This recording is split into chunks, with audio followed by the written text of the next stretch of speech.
Selamat datang di Podcasting on Air.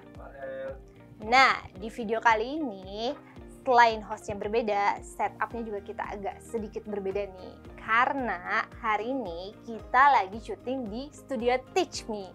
By the way, thank you Teach Me sudah kasih kita kesempatan untuk syuting di studionya yang luar biasa keren ini. Sukses terus untuk Teach Me. Di video kali ini juga saya nggak sendirian nih, ditemenin sama pembicara yang luar biasa, yaitu Mas Randy. Halo Mas Randy, apa kabar? Baik. Nah, Mas Randy ini sebagai online trading di Korindo Sekuritas Indonesia. Hari ini boleh nggak kita berbagi ilmu sama para happy investor semuanya? Boleh dong, boleh banget. Mas, mau tanya nih, kalau ada happy investor yang masih pemula dan ingin berinvestasi di pasar modal, khususnya di saham, apa aja sih yang perlu mereka pahami?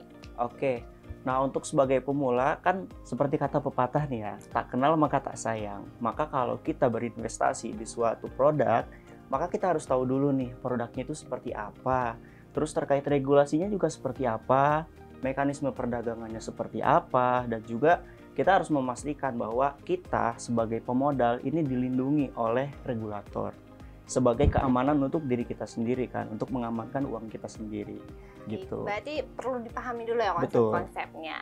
Nah, kalau misalnya investornya udah paham nih konsepnya seperti itu, terus mau mulai berinvestasi gitu kan saham ini banyak nih. Betul. Bursa Efek tuh terbagi beberapa sektor juga. Kira-kira saham apa yang harus mereka pilih untuk mulai berinvestasi? Di bursa ini kan per hari ini itu udah ada sekitar 810 saham ya. Itu kan otomatis banyak banget dong kalau misalkan kita harus pilih satu-satu gitu kan. Kita harus track satu-satu, itu kan banyak banget.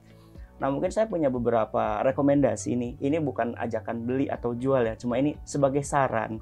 Mungkin bisa dipertimbangkan saham-saham ini. Misalkan yang mainstream contohnya untuk banking, kita misalkan bisa beli BBCA atau misalkan Bank Mandiri. Nah, selain banking kita kan juga harus berdiversifikasi untuk mengurangi resiko kita gitu kan. Nah, untuk diversifikasi sendiri kita harus berubah sektor nih. Sektor yang lain misalkan ada di tambang, contohnya ada MDKA misalkan, atau Antam misalkan, atau perusahaan batubara lain misalkan. Dan selain itu juga harus diversifikasi lagi ke saham yang lain kan, ke sektor yang berbeda. Misalkan ke consumer goods salah satunya gitu. Atau misalkan ke telekomunikasi seperti Telkom misalnya. Jadi bisa pilih beberapa sektor. Betul. Ya. Terus yang tadi direkomendasi itu kira-kira alasannya apa sih, Mas? Oke, kalau misalkan kita bicara tentang alasan itu kan sebenarnya banyak faktor ya. Misalkan dari sisi manajemennya perusahaan yang bagus, terus dari sisi pertumbuhan perusahaannya, dari sisi labanya dia bertambah gitu kan.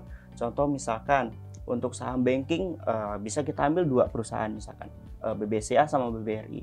Dibanding perusahaan lain kenapa dua ini? Salah satu alasannya adalah misalkan dari profitabilitas dia. BBCA itu rutin bagi dividen tiap tahun. Sama BBRI juga rutin bagi dividen tiap tahun. Nah, dari Mbak Puji sendiri punya ATM lebih dari satu kan? Pastinya. Pasti. Ada ATM BCA dong? Tentu. Pasti kan. Nah, itu salah satunya. Kayak di kota besar tuh seperti semua orang punya ATM BCA kan. Dan ATM-nya pun bisa kita bilang gampang dijangkau. Kita ke Alfamart pasti ada ATM BCA. Kita ke Indomaret pasti ada ATM BCA. Nah, untuk yang kedua misalkan BBRI. BBRI ini kita tahu semua aparatur sipil negara itu pakai BBRI sebagai payroll-nya dia, sebagai pembayarannya dia gitu. Jadi semua PNS di Indonesia ini pakainya BRI. Iya, di daerah-daerah pun. Betul, dan ATM-nya di daerah kan luar biasa banyak. Dan BBRI ini kan perbankan dengan aset terbesar di Indonesia gitu. Kalau misalkan dari sisi yang lain ya profitnya dia juga ya kita nggak bisa raguin juga kan. BBCA itu sekitar 22 triliun pendapatannya tahun kemarin. BBRI itu sekitar 35 triliun. Itu kan lumayan besar. Kalau misalkan sektor lain MDKA ya kita tahu growth-nya masih bagus. MDKA itu punyanya saham Saratoga ya. Saratoga itu dimiliki oleh Sandiaga Uno dan juga anak pendiri Astra yaitu Erwin Suryajaya gitu. Oke. Jadi buat investor pemula, walaupun pemula tapi jangan malas untuk cari informasi ya. Betul. Jangan ikut-ikutan doang. Jangan kayak orang-orang lagi heboh beli ini ikut gitu. Di pasar modal itu kan ada istilah apa ya, FOMO ibaratnya. Fear of missing out kan. Itu harus benar-benar kita hindari. Kalau kita nggak tahu produknya apa, ya orang mau bilang apa ya kita nggak mesti ikut-ikutan gitu kan. Iya betul. Jadi karena uang kita tanggung jawab kita sendiri ya kan. Betul. Jadi tetap ya buat investor pemula harus analisa dulu juga, belajar dulu sebelum pilih sahamnya. Iya. Mas Randy, misalnya tadi kita udah paham, udah punya, terus sebaiknya step selanjutnya apa sih? Nah kan kita udah punya nih, berarti kan kita harus cek dong kan produk kita nih, barang yang kita beli nih udah diapain, sama manajemennya itu udah diapain. Kan kita kalau percayakan aset kita kepada orang lain kan kita harus tahu kan apa yang dilakukan oleh orang tersebut. Maka kan kita harus pantau dong keadaan barang kita tuh seperti apa. Nah untuk cara pantaunya ini kita bisa berbagai cara sih sebetulnya, tergantung dari time frame kita sendiri sebagai investor. Apakah kita yang jangka pendek atau jangka menengah atau jangka panjang.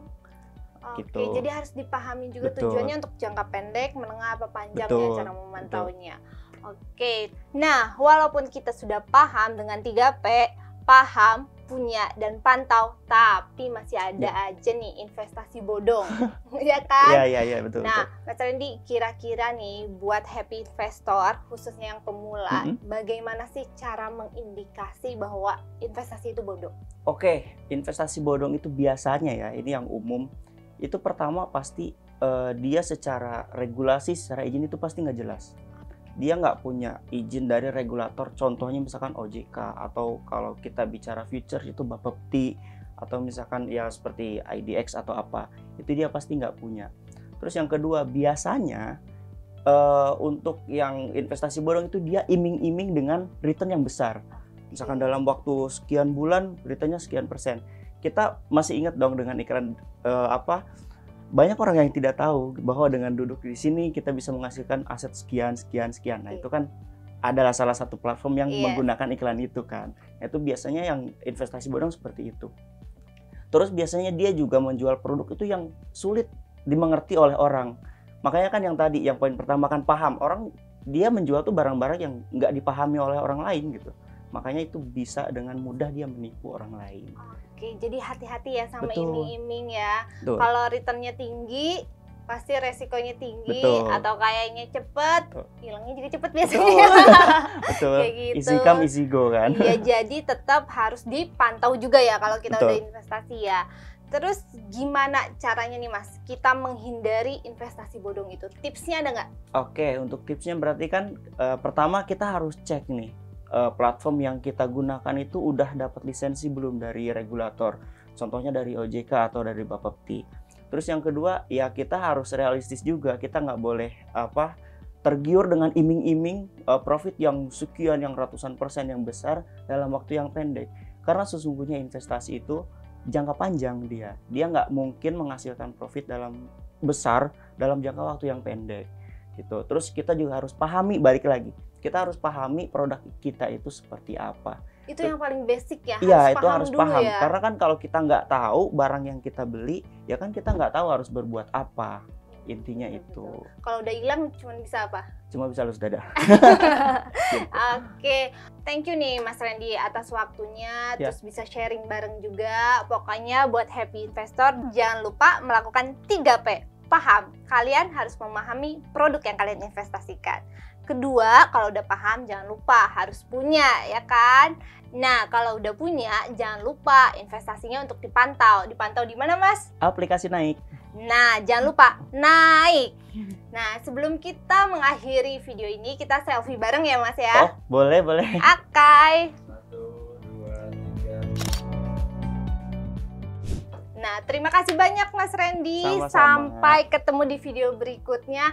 Podcasting of Air.